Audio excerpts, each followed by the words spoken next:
foto itu tampak sempurna. Sempurna buat Jokowi, sempurna buat keluarganya, dan mungkin juga buat para pendukungnya. Entah siapa yang sengaja mengatur, Prabowo duduk di tengah, diapit Jokowi dan Gibran.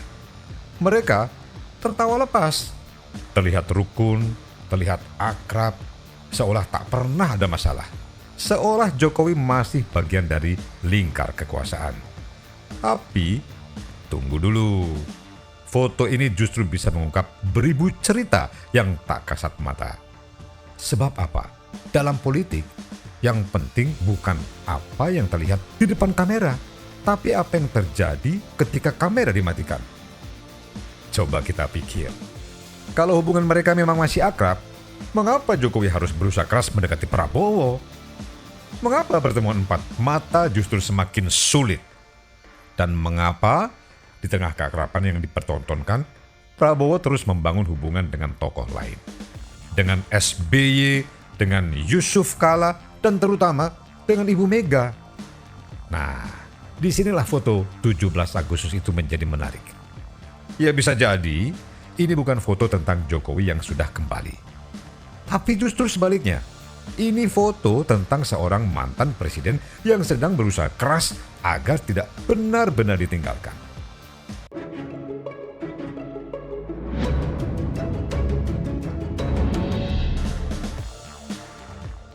Selama lebih dari setahun terakhir, tanda-tandanya cukup jelas. Prabowo ingin menjadi presiden yang berdiri dengan kakinya sendiri, bukan presiden yang disetir oleh Jokowi. Sejumlah orang dekat Jokowi mulai tersingkir dari lingkar kekuasaan. Hubungan dengan kelompok-kelompok lama pun berubah. Dan yang paling menarik, hubungan personal mereka. Jokowi terus datang ketika ada kesempatan bertemu Prabowo. Di berbagai acara, di berbagai momentum, di berbagai undangan pernikahan, bahkan ketika kondisi kesehatannya tidak selalu prima. Tapi pertemuan mereka lebih sering terjadi di ruang publik, di depan kamera, bersalaman, tertawa, berbincang. Sementara pertemuan empat mata yang jauh lebih penting dalam politik justru tak kunjung terbuka. Lalu, apa sebenarnya yang sedang diperjuangkan Jokowi? Pastinya bagi Jokowi, persoalannya bukan hanya apakah ia masih didengar. Ada masa depan politik keluarga yang harus diamankan. Ada 2029. Skenario paling nyaman bagi Jokowi tentu Prabowo Gibran melanjutkan pemerintahan buat periode kedua. Tapi bagaimana kalau Prabowo memilih jalan lain? Bagaimana kalau hubungan mereka semakin menjauh? Karena itu foto 17 Agustus kemarin bukan sekedar foto keluarga. Ini adalah foto politik. Dan siapapun orang di lingkaran Prabowo yang mengatur posisi duduk itu, sadar atau tidak, dia telah menghasilkan gambar yang sangat menguntungkan Jokowi.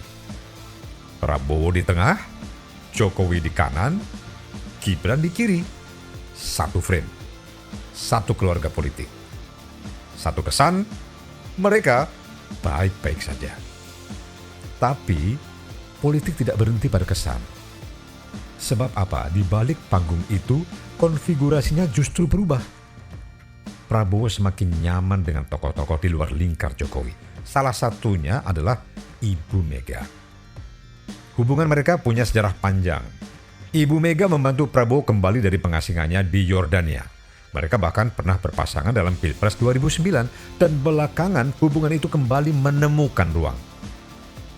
Yang paling jelas terlihat dalam pidato Prabowo di MPR 14 Agustus lalu. Prabowo secara khusus mengucapkan terima kasih kepada PDI Perjuangan. Ini bukan sekedar basa-basi, tapi ini kode politik. Kode buat PDI Perjuangan yang justru diucapkan di depan Jokowi.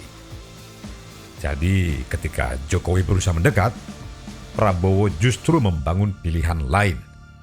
Dengan SBY, dengan Yusuf Kala, dengan Surya Paloh, dengan Cak Imin, juga dengan Ibu Mega, dengan kekuatan-kekuatan yang tidak bergantung kepada Jokowi.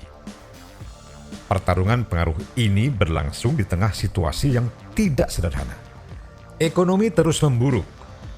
Komunikasi pemerintah sering tidak kompak. Antar lembaga berjalan dengan kepentingannya masing-masing. Bahkan hubungan polisi dan kejaksaan berada dalam titik yang sangat tegang. Kemudian kasus Febri Adriansyah memperlihatkan kerasnya tarik-menarik kekuatan di dalam negara. Di satu sisi, ada kelompok tentara yang semakin dekat dengan Kejaksaan Agung. Sementara di sisi lain, ada kepolisian yang selama ini dikenal dekat dengan Jokowi. Nah, di sini, nama Syafri Syamsuddin penting buat membaca konfigurasi. Dia orang lama Prabowo, teman seperjuangan sejak Kopassus.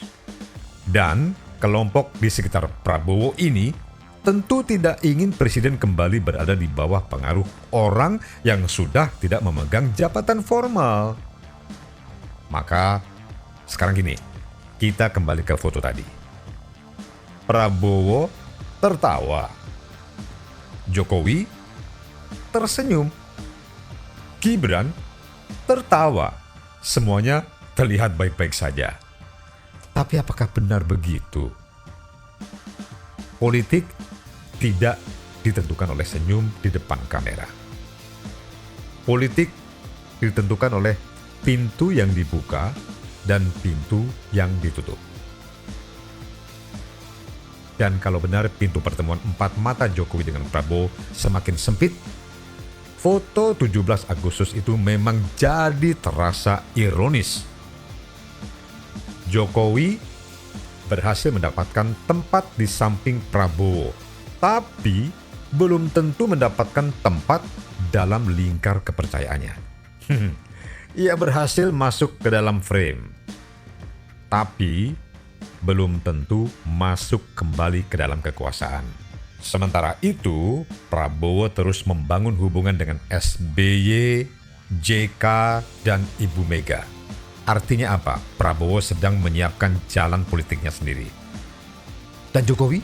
Jokowi masih berusaha memastikan jalan politik keluarganya tidak berakhir bersama berakhirnya masa kekuasaannya. Karena itu, kita jangan terlalu terpukau oleh foto 17 Agustus tersebut. Senyum bisa dibuat, foto bisa diatur, posisi bisa disusun.